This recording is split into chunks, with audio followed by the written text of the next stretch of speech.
축복 받아주신 께 감사드리옵고 살아계신 예수님의 이름으로 기도하옵나이다. 아멘. 거룩하고 복된 주일, 주님을 예배하기 위해 달려나오신 모든 성도님들을 환영하고 축복합니다. 전 서울 오른교회에서 교구를 섬기고 있는 전영삼 목사입니다. 강도영 담임 목사님께서 휴가 기간이어서 대신 이 자리에 섰는데요, 귀한 교회에서 말씀을 전하게 해주신 또 하나님과 교회에 감사의 말씀을 드립니다. 강도영 담임 목사님께서 휴가 기간 동안 하나님의 은혜로 또 회복되고 충전된 시간 잘 가지실 수 있도록 기도해 주시면 감사하겠습니다. 교회 옆에 광고 드리겠습니다. 종교인 40일 릴레이 금식 기도가 계속되고 있습니다. 주일학교 여름 수련회 및 미얀마 단기 선교를 위해서 계속해서 힘써 기도해 주시면 감사하겠습니다. 미얀마 선교를 위해서 물품 개인 후원을 받고 있습니다. 많이 참여해 주시고요. 이번 주 금요일 금요 기도회 때는 미얀마 단기 선교 파송식이 있으니 함께 참여해 주셔서 기도해 주시면 감사하겠습니다.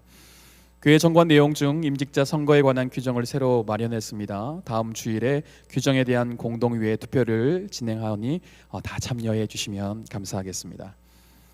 오늘 우리에게 주시는 말씀은 출애굽기 14장 10절부터 14절 말씀입니다. 출애굽기 14장 10절부터 14절까지 저와 여러분이 한 절씩 교독하시고 마지막 절은 함께 읽도록 하겠습니다.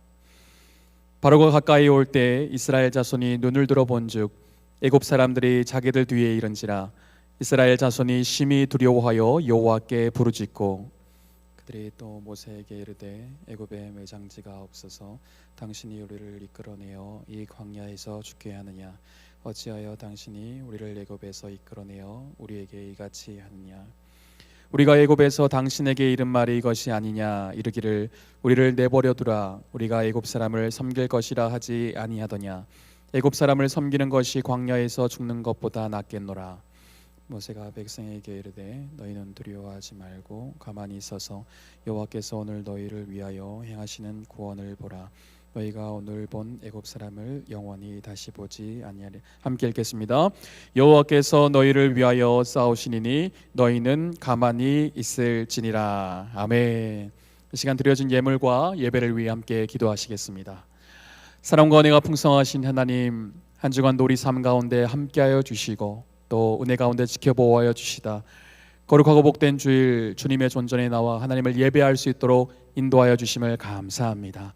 하나님, 이 시간 우리의 심령 가운데 걱정과 근심과 염려를 다 내려놓게 하여 주시옵시고 살아계신 한 분만을 바라보게 하여 주시어서 주님 안에서 안식을 누리는 시간 되게 하여 주시옵소서.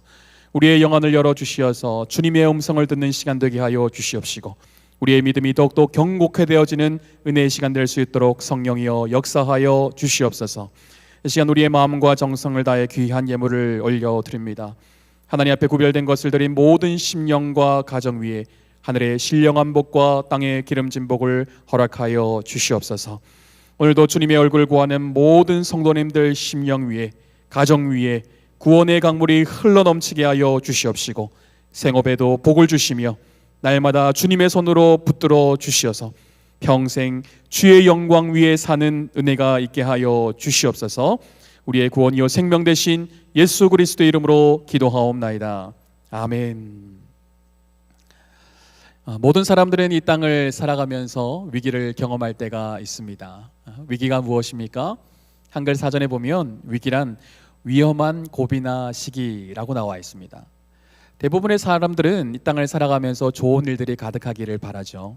할 수만 있다면 평안한 삶, 또 안정적인 삶을 살아가기를 원합니다. 하지만 우리 인생 가운데 여지없이 이 위기의 순간이 찾아올 때가 있습니다. 여러분은 지금 어떤 위기 가운데 있으신가요?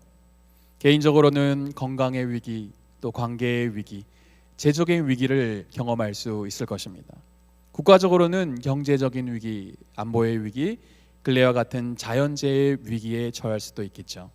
무엇보다 우리는 신앙인으로서 영적인 위기에 처할 때가 또 있을 것입니다. 위기가 찾아오면 심리적으로 굉장히 불안해집니다. 공포를 느끼기도 하고 또 분노가 치밀어 오르기도 하죠. 위기 앞에서 바른 판단을 하기란 참으로 쉽지 않습니다. 인간은 위기의 순간에 자신의 본능이 드러나게 마련이죠. 마찬가지로 신앙생활을 하는 과정 가운데 이 고난이라는 위기가 찾아오면 우리의 진짜 믿음이 드러난다는 거예요. 편할 때는 내 믿음의 수준을 판단하기가 쉽지 않습니다. 어려움이 없을 때는 내가 신앙생활을 잘하고 있는 것 같아요. 하지만 위기의 순간, 또 고난의 순간이 찾아왔을 때 내가 어떻게 반응하는지를 보면 내 믿음의 수준을 알 수 있는 것이죠. 여러분은 지금 어떤 위기 앞에 서 있으신가요? 또 그 위기 앞에 어떻게 반응하고 계십니까? 오늘 본문에 나오는 이스라엘 백성들도 이 위기의 순간 앞에 서 있는 것을 볼 수가 있습니다. 그들은 애굽에서 종살이를 하며 힘들게 살아가고 있었어요. 하지만 모세라는 지도자를 하나님께서 세우시고 10가지 재앙을 통해서 하나님의 위대하심을 드러내심으로 바로를 굴복시키셨습니다. 전적인 하나님의 은혜로 애굽에서 나온 이스라엘 백성들은 광야의 길에서도 구름 기둥과 불 기둥으로 인도하시는 하나님의 그 사랑의 손길을 날마다 경험할 수 있었습니다. 그런데 문제가 생겼어요. 자신들이 장막을 친 곳에 지금 애굽의 군대가 달려오고 있는 것입니다. 오늘 본문 9절 말씀을 우리 같이 한번 읽어보겠습니다. 애굽 사람들과 바로의 말들, 병거들과 그 마병과 그 군대가 그들의 뒤를 따라 바알스몬 맞은편 비아이롯 곁 해변 그들이 장막 친 데에 미치니라. 이스라엘 백성들이 애굽에서 나갔다는 소식을 듣고 바로와 신하들의 마음이 변했습니다. 그들은 10가지 재앙을 통해서 하나님의 능력 앞에 굴복하여 이스라엘 백성들을 놓아주기로 했어요. 하지만 지나고 보니 자신들에게 노동력을 제공해 주었던 그 종도를 놔주는 것이 굉장히 후회가 되고 또 화가 나는 것입니다. 그래서 그들은 바로 이스라엘을 뒤쫓기 시작했고 결국 장막 근처에 다다르게 되었던 것이죠. 이스라엘 백성들은 지금 진퇴양난의 위기 앞에 서 있습니다. 진퇴양난이 무슨 말입니까? 앞으로 나아가지도 못하고 뒤로 물러서기도 힘든 상태를 말하죠. 이러지도 못하고 저러지도 못하는, 빼도 박도 못하는 상황을 진퇴양난이라고 합니다. 이스라엘 백성들은 지금 앞으로 나아갈 수도 없고 뒤로 물러설 수도 없는 상황 가운데 처해 있다는 거예요. 왜냐하면 그들 앞에는 홍해 바다가 버티고 있고 양 옆으로는 산이 가로막고 있으며 뒤로는 애굽의 군대가 쫓아오고 있었기 때문입니다. 그런데 여기서 우리는 중요한 질문을 하나 던져 보아야 합니다. 이스라엘 백성들이 왜 그렇게 위험한 곳에 장막을 쳤냐는 것입니다. 지리적으로 봤을 때 애굽의 군대가 뒤쫓아오면 도망갈 곳이 없는, 말도 안 되는 장소에 왜 장막을 쳤냐는 것이죠. 그 질문에 대한 대답이 14장 1절과 2절 말씀에 있습니다. 1절과 2절 우리 함께 읽어보겠습니다. 여호와께서 모세에게 말씀하여 이르시되 이스라엘 자손에게 명령하여 돌이켜 바다와 믹돌 사이에 비아이로다 곧 바알스본 맞은편 바닷가에 장막을 치게 하라. 이스라엘 백성들이 막다른 길목과 같은 곳에 장막을 친 이유가 무엇입니까? 오늘 말씀해 보니 여호와 하나님께서 그곳에 장막을 치라고 말씀하셨기 때문이에요. 하나님께서 말씀하셨고 그들은 순종하였습니다. 그런데 그 결과가 무엇입니까? 애굽의 군대가 자신들을 죽이려고 달려오고 있는 거예요. 이스라엘 백성들은 앞으로 나아갈 수도 없고 다른 곳으로 피할 수도 없습니다. 그렇다고 애굽의 강대한 군사들과 싸울 수 있을 만큼 군대가 잘 조직되어 있거나 싸울 무기가 준비되어 있던 것도 아닙니다. 그들이 할 수 있는 것이라고는 아무것도 없었다는 거예요.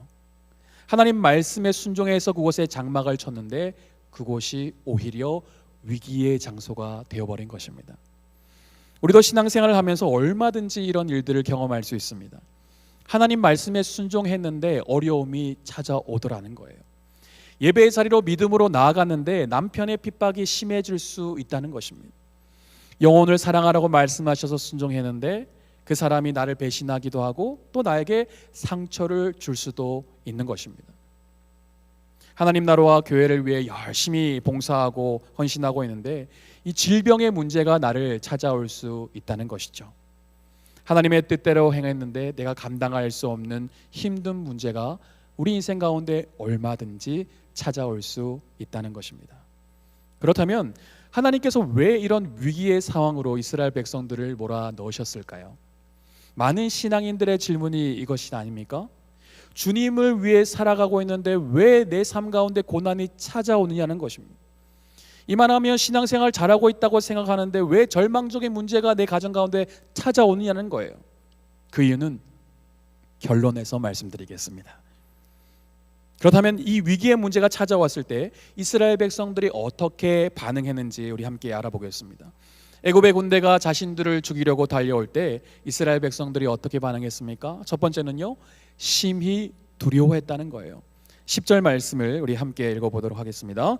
바로가 가까이 올 때 이스라엘 자손이 눈을 들어 본즉 애굽 사람들이 자기들 뒤에 이른지라 이스라엘 자손이 심히 두려워하여 여호와께 부르짖고. 이스라엘 백성들은 두려워할 수밖에 없었습니다. 눈앞에 홍해가 가로막고 있고 뒤로는 선발된 병거 600대와 애굽의 모든 병거가 쫓아오고 있는데 그 절망적인 상황에서 두려워 떨지 않을 수 있는 사람은 없을 것입니다. 여러분이 그 자리에 있었다면 어떻게 반응하셨을 것 같으세요? 사람이 위기 상황에서 먼저 생각하는 것이 무엇인지 인공지능 챗 GPT에게 한번 물어보았습니다. 그랬더니 첫 번째 답이 무엇인지 아십니까? 바로 안전과 보호라는 거예요. 물론 위기의 상황이 사람마다 다를 수 있고 또 그에 따라 다른 생각도 가질 수 있습니다. 하지만 일반적으로는 자신과 가족의 안전과 보호를 가장 먼저 생각한다는 거예요. 이를 위해서 긴급히 대피하거나 구호 물품을 준비하거나 안전한 장소를 찾는다고 합니다. 이스라엘 백성들도 위기의 상황 속에서 자신과 가족들의 안전과 보호를 먼저 생각했을 것입니다.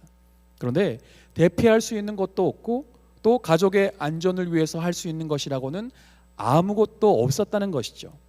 생명의 위협 앞에 그들은 두려워 떨 수밖에 없었습니다. 그런데 이스라엘 백성들이 심히 두려워하며 한 행동이 무엇인지 아십니까? 10절 하반절 말씀해 보니 심히 두려워하여 여호와께 부르짖고 라고 말씀하고 있어요. 심히 두려워하여 하나님께 부르짖고 있다라는 것을 말해주고 있어요. 그런데 여기서 부르짖었다는 것은요, 하나님께 기도했다는 것을 의미하지는 않습니다.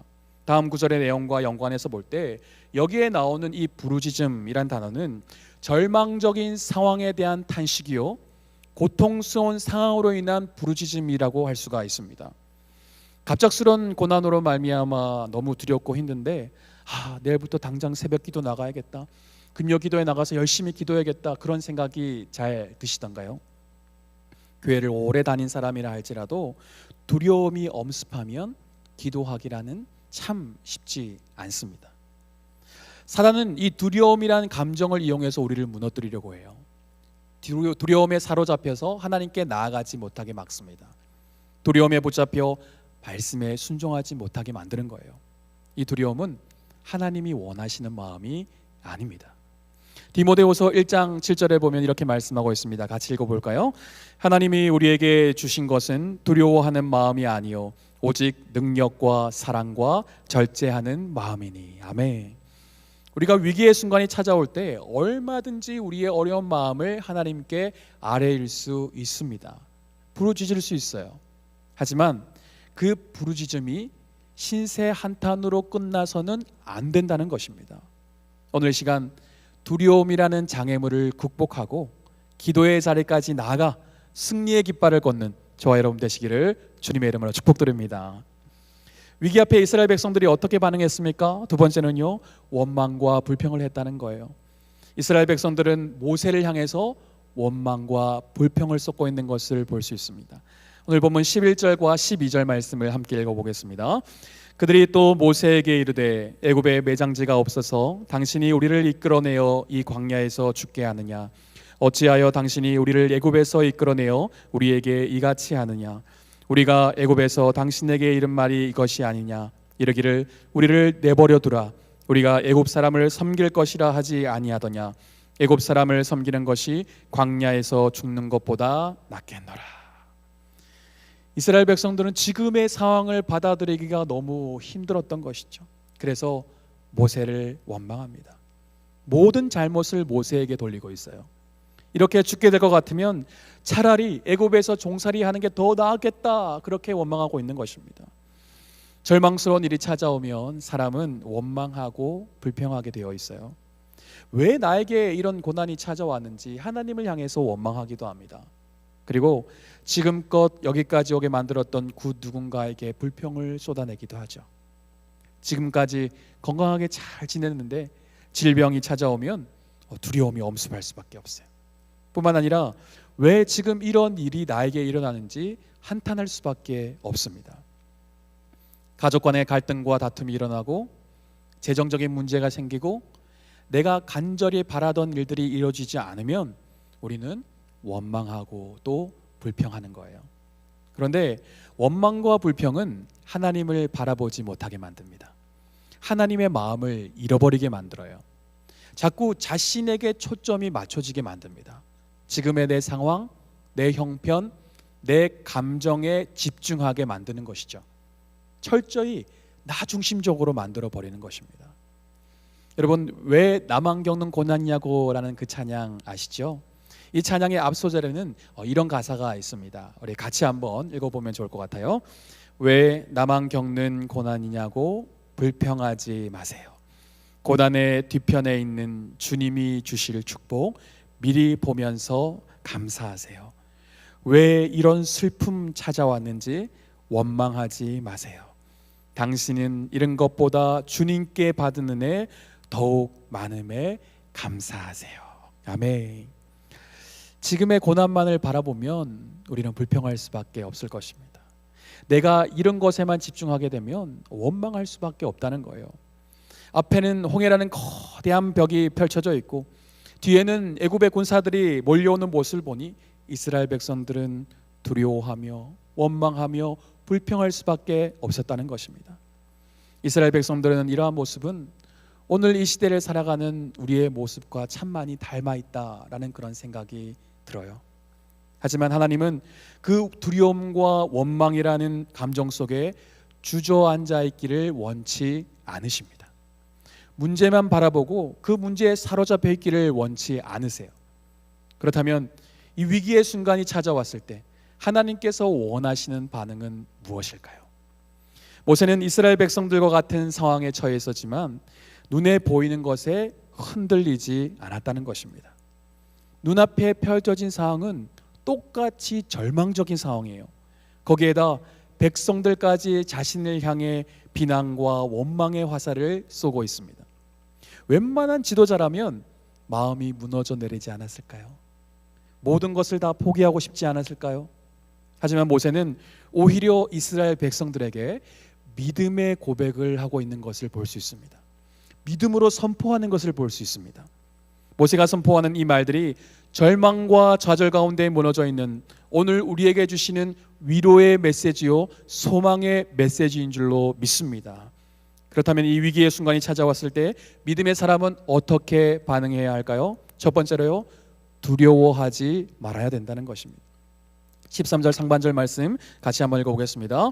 모세가 백성에게 이르되 너희는 두려워하지 말고. 앞에서 언급했듯이 두려움은 우리로 하여금 하나님의 뜻을 이루지 못하게 막습니다. 영적인 눈을 가리우게 만들죠. 아무것도 할 수 없게 만들어버려요. 그렇다면 두려워하지 않으려면 무엇이 필요할까요? 똑같은 상황에서 이스라엘 백성들은 두려워 떠는데 모세는 어떻게 그렇게 담대할 수 있었던 것일까요? 위기의 상황 속에서 두려워하지 않는 비결은 바로 믿음이라는 것입니다. 모세에게는 이 믿음이 있었어요. 어떤 믿음입니까? 하나님께서 나와 함께 하심에 대한 믿음이 있었다는 것이죠. 하나님께서 나와 함께 하심을 믿으면 담대함이 생기는 것입니다. 두려워 떨지 않을 수 있는 거예요. 원망하거나 불평하지 않을 수 있는 것입니다. 그런데 모세도 처음부터 이렇게 믿음이 온전했던 것이 아닙니다. 오히려 모세는 두려움이 참 많은 사람이었어요. 호렙산에서 여호와의 사자가 모세에게 내가 너를 바로에게 보내어 이스라엘 자손을 애굽에서 인도하여 내리라 그렇게 말씀하셨습니다. 하나님께서 이스라엘 백성들을 애굽에서 구원하기 위해 모세를 지도자로 세우시려고 할 때 모세가 어떻게 반응한지 아십니까? 출애굽기 3장 11절 말씀 우리 같이 한번 읽어볼까요? 모세가 하나님께 아뢰되 내가 누구이기에 바로에게 가며 이스라엘 자손을 애굽에서 인도하여 내리까. 하나님께서 내가 너를 좀 써야겠다, 너를 통해서 일해야겠다라고 말씀하시는데 모세는 두려워하는 거예요. 하나님, 나는 그 일을 할 만한 그런 존재가 못 됩니다. 하나님, 나는 그런 능력이 없습니다. 주저하고 있는 것이죠. 그런데 하나님께서 모세에게 뭐라고 말씀하신지 아십니까? 출애굽기 3장 12절 말씀 읽어볼까요? 하나님이 이르시되 내가 반드시 너와 함께 있으리라. 내가 그 백성을 애굽에서 인도하여 낸 후에 너희가 이 산에서 하나님을 섬기리니 이것이 내가 너를 보낸 증거니라. 아멘. 하나님은 모세가 능력이 있어서 사용하겠다고 말씀하신 게 아니에요. 이스라엘 백성들을 애굽에서 건져낼 만큼 탁월했기 때문에 모세를 사용하겠다 말씀하신 것이 아닙니다. 그저 내가 너와 함께 할 테니 너는 가라 말씀하시는 거예요. 그 이후에도 확신이 없는 모세에게 하나님은 지팡이를 통해 하나님의 권능을 보여주시죠. 하나님의 능력을 보여주십니다. 그러자 모세가 또다시 자신 입이 뻣뻣하고 혀가 둔하다고 자신 없어요. 모세의 이 모습은 하나님께서 우리에게 뭔가를 맡기시려고 하실 때 자꾸 자신 없어하고 자꾸 뒤로 빼는 우리의 모습과 닮아 있지는 않을까요? 제가 하나님 입장이었다면 모세가 이 정도로 반응하면 그냥 너 말고 다른 사람 써야겠다, 나도 지친다, 나도 억지로 너한테 이런 일을 시키고 싶지 않아, 그렇게 말했을 것 같아요. 그런데 하나님은 두려워하고 자신 없어하고 주저하고 있는 모세에게 또다시 이렇게 말씀하세요. 출애굽기 4장 11절과 12절 말씀 함께 읽어보겠습니다. 여호와께서 그에게 이르시되 누가 사람의 입을 지었느냐, 누가 말 못하는 자나 못 듣는 자나 눈 밝은 자나 맹인이 되게 하였느냐, 나 여호와가 아니냐. 이제 가라, 내가 내 입과 함께 있어서 할 말을 가르치리라. 아멘. 하나님께서는 두려워 떠는 모세에게 계속해서 내가 너와 함께 할 것이다 말씀해주고 계세요. 내가 너의 입술이 되어 주겠다고 말씀하시는 것입니다. 내가 너의 연약함을 담당할 테니 믿음으로 가라 말씀하고 있는 거예요. 혹여나 하나님께서 가라고 말씀하시는데 내 자신의 연약함을 보니 할 수 없겠다 생각이 되어 주춤거리는 분이 있으신가요? 하나님께서 뭔가 사인을 보여주시는데 내가 감당하기 힘들 것 같아서 하나님 조금만 있다가요, 하나님 지금은 아닌 것 같아요, 손살에 치고 계신 분이 있으신가요? 혹여나 내가 지금 그런 상태라 할지라도 자신을 정죄하거나 또 부끄러워하지 마십시오. 이스라엘의 위대한 지도자 모세도 그랬다는 것입니다. 모세도 두려움이 주춤거리는 시간이 있었다는 거예요. 하나님과 실랑이를 벌이는 그 시간이 있었다는 것입니다. 할 수만 있다면 피하고 싶고, 할 수만 있다면 이 상황에서 벗어나고 싶을 때가 있었다는 것입니다. 하지만 여기서부터가 중요해요. 모세의 믿음은 거기서 멈춰 있지 않았다는 것입니다. 하나님이 함께 하심을 의지하여 바로에게 믿음으로 나아갔다는 거예요. 하나님의 말씀을 담대히 선포하였습니다. 하나님의 지팡이를 붙들고 열재앙을 통해 하나님의 위대하심을 드러냈다는 것이죠. 그 시간들을 통해 모세의 믿음이 성장하게 된 것입니다. 하나님이 함께 하시면 모든 것이 가능하다라는 것을 깨달았다는 것이죠. 그 믿음이 있으니 홍해 앞에서도 더 이상 모세는 두려워하지 않습니다. 애굽의 군대가 자신을 죽이려고 달려와도 두려워하지 않아요. 이스라엘 백성들이 자신을 향해 원망하고 손가락질해도 흔들리지 않는 것입니다. 눈앞에 펼쳐진 상황이 너무나 힘겹고 두려운 분이 있으십니까? 할 수만 있다면 지금의 상황에서 도망가고 싶은 분이 있으신가요? 어떻게 해야 될지는 알겠는데 용기가 나지 않아 주춤거리고 있는 분이 있으십니까? 이스라엘 백성들이 범죄의 결과로 멸망의 위기를 맞게 되었을 때 하나님께서 이사야 선지자를 통해 주셨던 소망의 메시지가 있습니다. 이 시간 나에게 주시는 하나님의 음성이라 생각하고 우리가 믿음으로 한번 고백했으면 좋겠어요. 이사야 41장 10절 말씀 우리 믿음으로 선포합니다. 두려워하지 말라, 내가 너와 함께함이라. 놀라지 말라, 나는 내 하나님이 됨이라. 내가 너를 굳세게 하리라. 참으로 너를 도와주리라. 참으로 나의 의로운 오른손으로 너를 붙들리라. 아멘. 하나님이 지금도 우리와 함께 하십니다. 하나님이 지금도 나의 하나님이 되어 주십니다. 하나님이 능력의 손으로 우리를 붙드시고 지금도 우리를 도와주십니다. 우리가 낙심이 되고 두렵고 힘들 때마다 이렇게 믿음으로 선포할 때 우리 안에 있는 모든 두려움의 영들이 떠나가고 우리 안에 있는 모든 원망과 불평이 사라지게 될 줄로 믿습니다. 문제를 바라보는 것이 아니라 나와 함께 하시는 하나님만을 바라보므로 다시금 믿음의 발을 내딛는 저와 여러분 되시기를 축복합니다. 위기의 순간이 찾아왔을 때 믿음의 사람은 어떻게 반응해야 됩니까? 두 번째로요, 하나님 앞에 가만히 서 있으라고 말씀하시는 거예요. 13절 상반절 말씀 같이 읽어볼게요. 모세가 백성에게 이르되 너희는 두려워하지 말고 가만히 서서. 여기서 가만히 서서라는 말은 자칫 오해하면 아무것도 하지 말고 있으라는 의미처럼 느껴질 수 있습니다. 마치 자포자기하여 아무 생각 없이 그냥 있으라라는 의미처럼 받아들일 수 있어요. 하지만 이 말씀은 그런 의미가 아닙니다. 여기서 가만히 서서라는 말은 자신을 굳게 세우라는 의미인 것이에요. 두려움으로 흔들리는 것이 아니라 자신을 굳게 세워서 자신의 자리를 지키라는 것입니다. 위기가 찾아오면 우리의 마음이 흔들리게 마련이죠. 영적으로 흔들립니다. 그래서 우리에게 주어진 자리를 지키지 못할 때도 있어요. 부모는 부모로서의 사명을 다해야 됩니다. 부부는 부부로서의 그 자리를 지켜야 합니다. 헌신자는 하나님 앞에 결단했던 것을 끝까지 지켜나가야 되는 것이죠. 때론 하나님 말씀대로 살아가다 위기가 찾아오면 의심이 생길 때가 있어요. 내가 가는 길이 맞는 길일까? 이렇게까지 헌신하는 것이 맞는 것일까?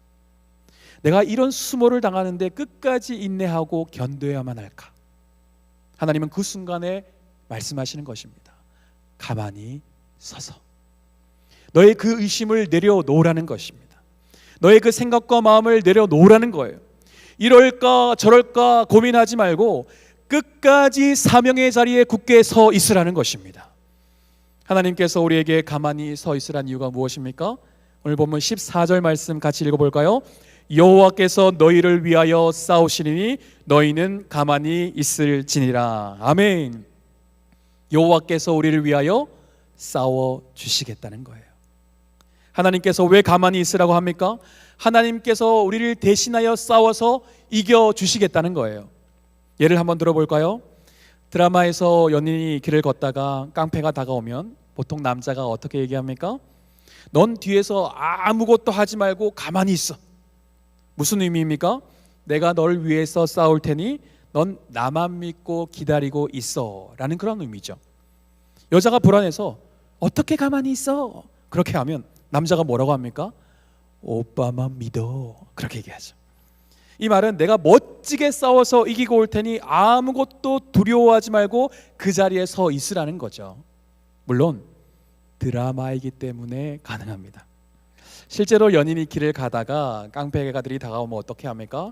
우리 다른 길로 가자. 부딪혀봤자 우리 손해야. 그러면서 마음속으로 싸워서 이길 자신도 없어. 이렇게 하지 않을까요? 영적인 싸움도 마찬가지입니다. 사실 우리를 공격해오는 사단을 이기기란 쉽지가 않아요. 왜냐하면 사단은 우리의 약점을 너무나도 잘 알고 있기 때문이에요. 어디를 건들면 화를 내고 어디를 건들면 와르르 무너질지 사단은 너무나 잘 알고 있다는 것입니다. 그래서 사단이 우리를 넘어뜨리려고 다가오면 우리는 여지없이 무너질 수밖에 없는 것이죠. 우리의 힘으로는 사단을 이길 수 없다는 것입니다. 내 힘으로 싸우면 패배할 수밖에 없다는 거예요. 우리는 하나님이 싸워 주셔야 영적 전쟁에서 승리할 수 있는 줄로 믿으시기 바랍니다. 하나님께서 막아 주셔야 불화살을 감당할 수 있는 것이죠. 그런데 감사하게도 하나님께서 오늘도 우리를 위해 싸워 주시겠다는 거예요. 우리를 위해 일해 주시겠다는 것입니다. 우리는 마땅히 품어야 될 마음을 품고 주어진 자리를 굳건하게 지키고 있으면 된다는 것입니다. 우리에게 어떤 위기가 찾아올지라도 우리를 위해 싸워주시는 하나님을 의지하여 끝까지 사명의 자리에 굳건히 선 저와 여러분 되시기를 축복합니다. 마지막 세 번째로요, 우리는 하나님이 행하시는 구원을 바라봐야 돼요. 믿음의 사람들은 위기의 순간이 찾아왔을 때 하나님께서 행하시는 그 구원을 바라보라 라고 주님 말씀하고 있습니다. 13절 말씀 우리 같이 한번 읽어보겠습니다. 모세가 백성에게 이르되 너희는 두려워하지 말고 가만히 서서 여호와께서 오늘 너희를 위하여 행하시는 구원을 보라. 너희가 오늘 본 내곱 사람을 영원히 다시 보지 아니하리라. 아멘. 믿음의 백성들은 위기가 찾아왔을 때 두려워하지 말아야 합니다. 그리고 흔들림 없이 굳건하게 그 자리에 서 있어야 합니다. 이에 더하여서 하나님이 행하시는 구원을 바라봐야 된다는 거예요. 구원이 무엇입니까? 구원은 고통과 죄악, 죽음에서 벗어나 자유를 얻게 해 주는 것입니다.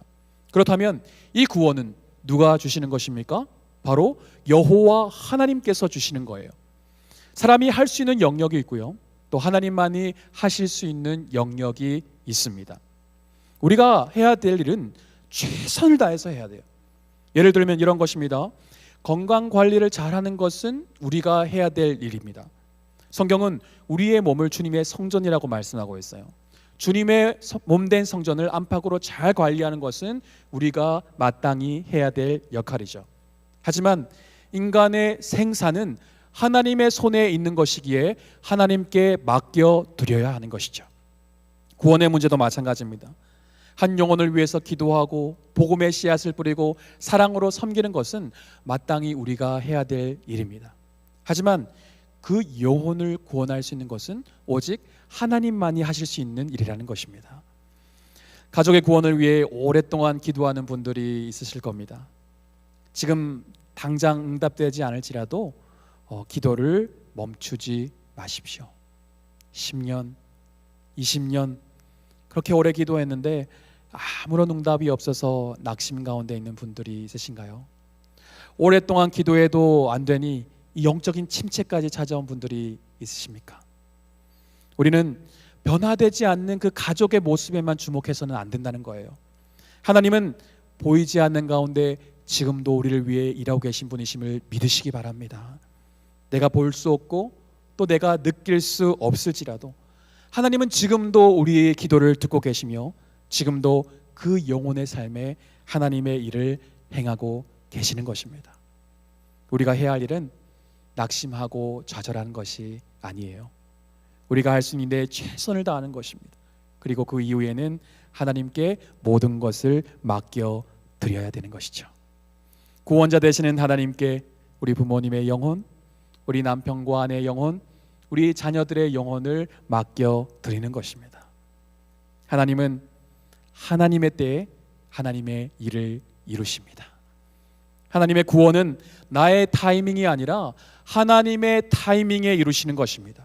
그러므로 오늘도 하나님의 구원을 바라보시기 바랍니다. 나 자신의 상태를 바라보면 우리는 실망할 수밖에 없어요. 주변의 환경을 바라보면 낙심할 수밖에 없습니다.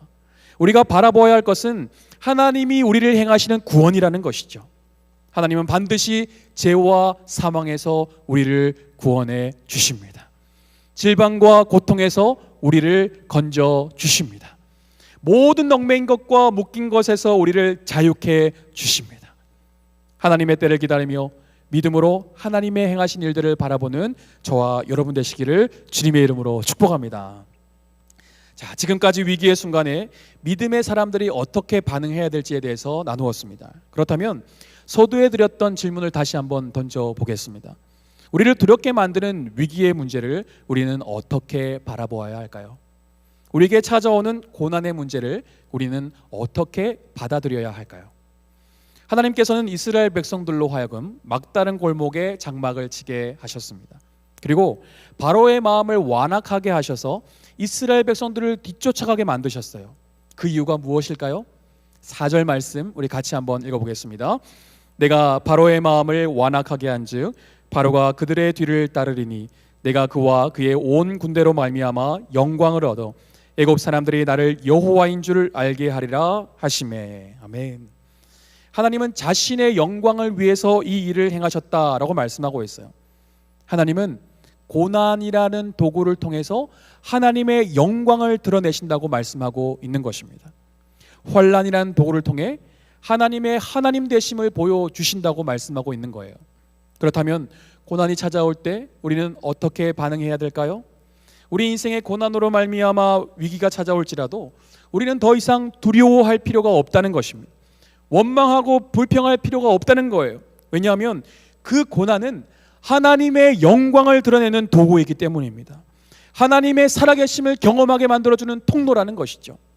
우리는 고난이 찾아올지라도 하나님을 바라봄으로 믿음으로 반응하기만 하면 되는 것이죠. 하나님이 기뻐하시는 마음만 품으면 되는 것입니다. 그러면 하나님께서 역사해 주실 것입니다. 우리를 두렵게 만들었던 그 문제를 우리 주님께서 해결해 주실 거예요. 말씀을 정리하겠습니다. 오늘 본문의 사건 이후에 어떤 일들이 일어난지 아십니까? 하나님의 말씀에 순종해 이스라엘 백성들은 홍해 앞으로 나아갔고, 하나님 말씀에 순종해 모세가 바다 위로 손을 내밀 때 홍해가 갈라지는 기적이 일어났어요. 하나님은 자신의 백성들은 마른 땅 위로 걸어가게 하셨고, 강팍한 애굽의 군대는 홍해 바다에 수장되게 만드셨습니다. 결국 이스라엘 백성들을 그토록 두렵게 만들었던 애굽으로부터 완전히 해방되게 만들어 주셨습니다. 애굽은 세상을 의미하고 홍해는 구원을 의미합니다. 모든 인간은 세상 가운데 고통 속에 살아가고 있어요. 하지만 하나님은 고통 가운데 있는 자신의 백성들을 구원하기를 원하십니다.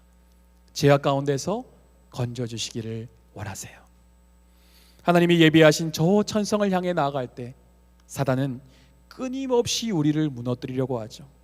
고난이란 도구를 통해 우리를 두렵게 만듭니다.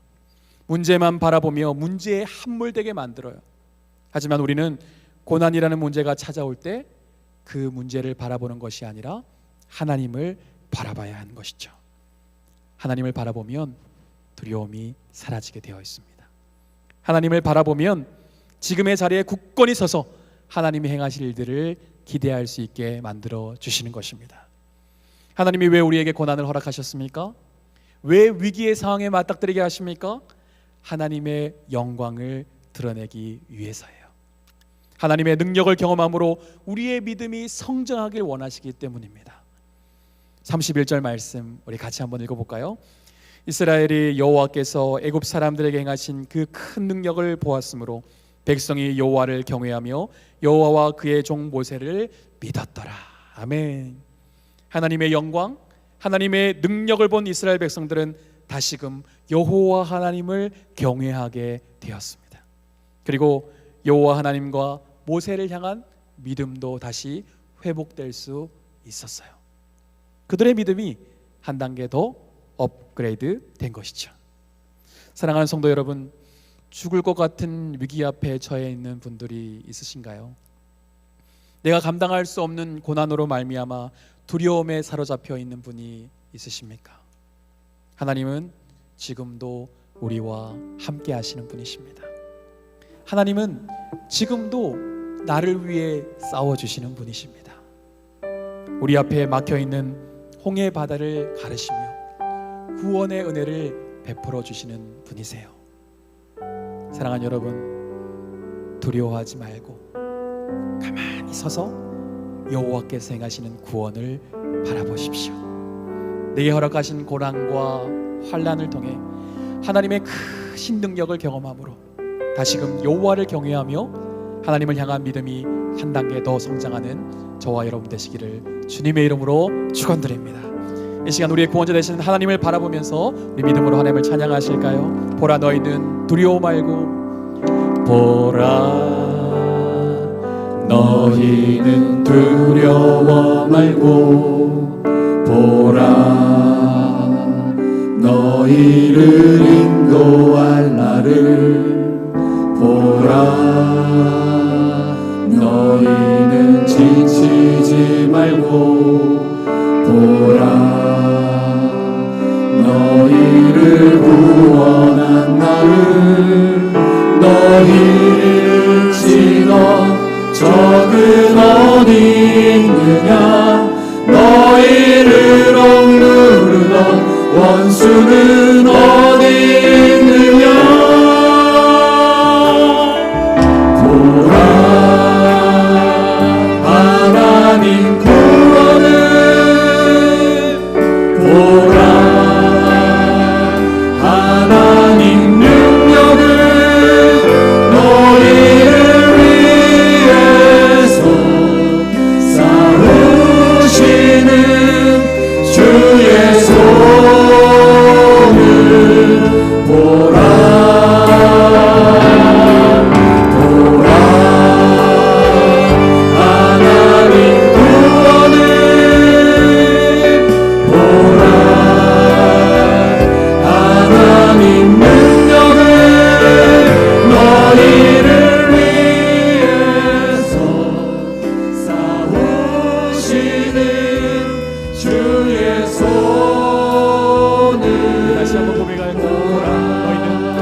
말고 보라 너희를 인도한 나를 보라 너희는 지치지 말고 보라 너희를 구원한 나를 너희를 치던 적은 어디 있느냐 너희를 억누르던 원수는 어디 있느냐 우리 구원을 주신 주님을 바라보십시다. 보라 하나님 구원을 보라 하나님 능력을 너희를 위해서 싸우시는 주의 손 우리의 구원이요 능력이 되신 주님만을 바라봅니다. 하나님 구원을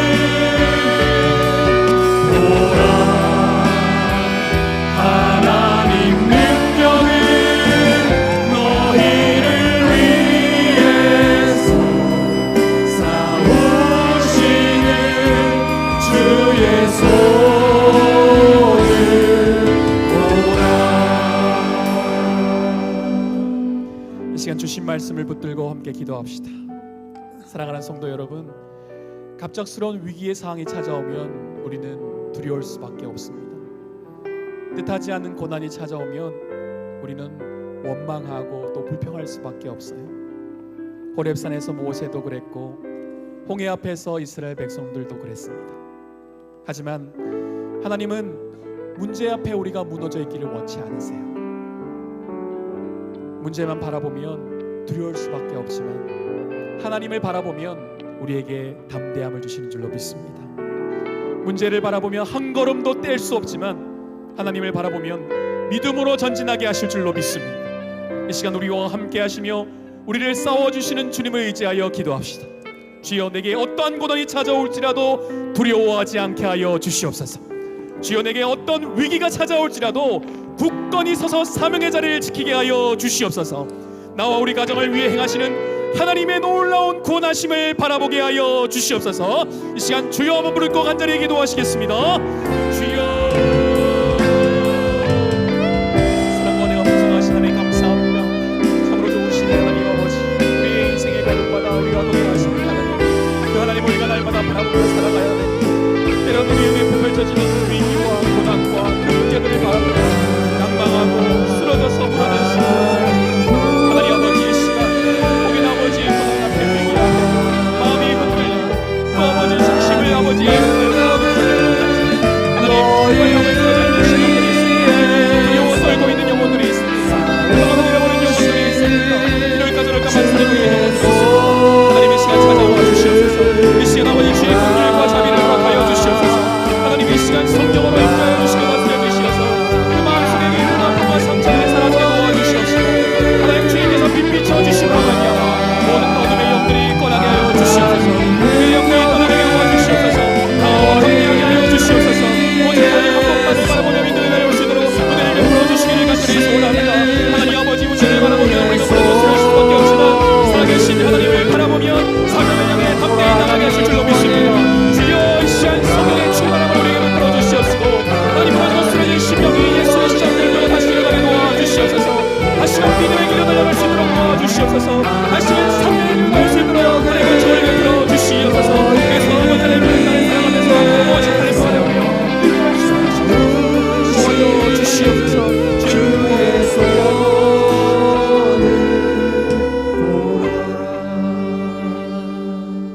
사랑과 은혜가 풍성하신 하나님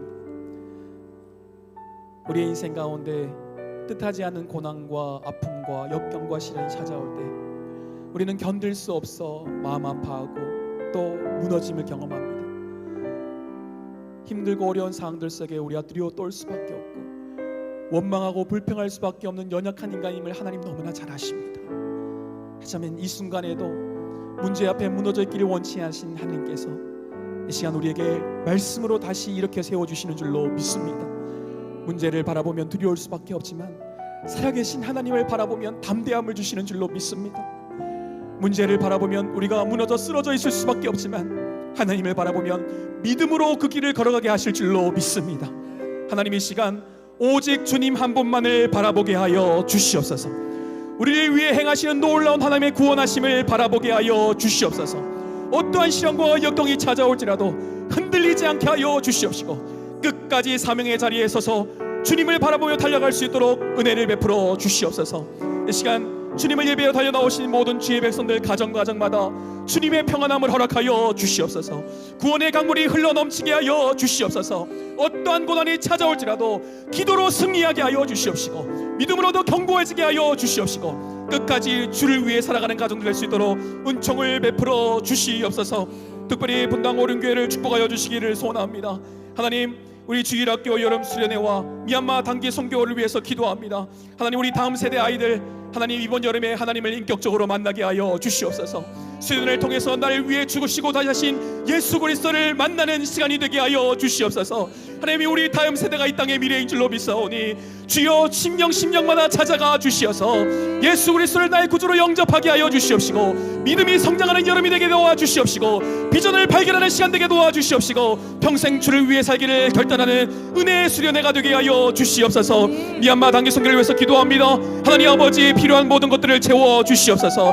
물질의 부족함이 없게 하여 주시옵소서. 필요한 자원들을 채워 주시옵소서. 준비하시는 모든 아버지 성도님들 강하고 담대하게 하여 주시옵시고 성령으로 충만케 하여 주시어서 주님의 권능으로 주님이 원하시는 땅으로 나아가서 마음껏 복음을 증거하고 하나님 나라 확장을 위해서 귀하게 쓰임받게 하여 주시옵소서. 우리 분당 오른교회 날로 부흥의 아버지 역사가 일어나게 도와주시옵시고 이 교회를 통하여 지역이 변화되게 하여 주시옵시고 개원 예수 고등학교가 변화되게 하여 주시옵시고 하나님 나라와 영광을 위해서 쓰임받는 복된 교회가 되게 하여 주시옵소서.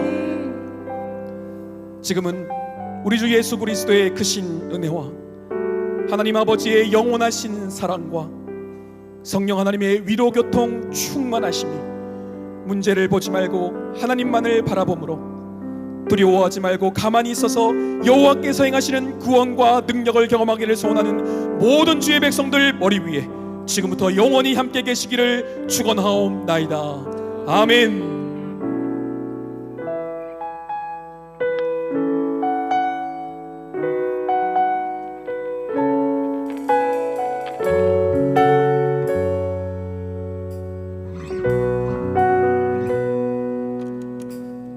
은혜로 날 보듬으시고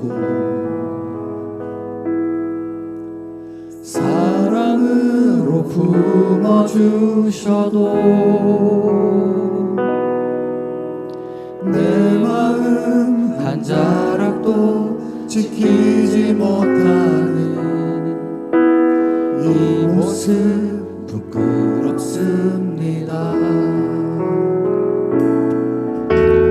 따스한 곁을 내어주신 주님 앞에 나아갑니다.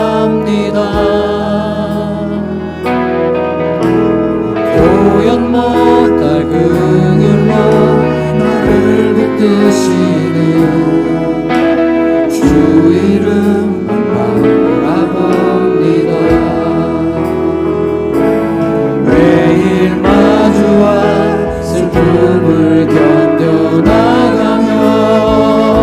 주 예수의 마음을 닮아가네. 두려운 걸음마다 주가 동행하니 주 의지하며 오늘을 건네. 주의 신실한 소망을 깊이 담으며 주 예수의 풍요를 채워가네. 하나님의 자녀로 명예 지켜가며 기뻐진 삶을 주께 드리네.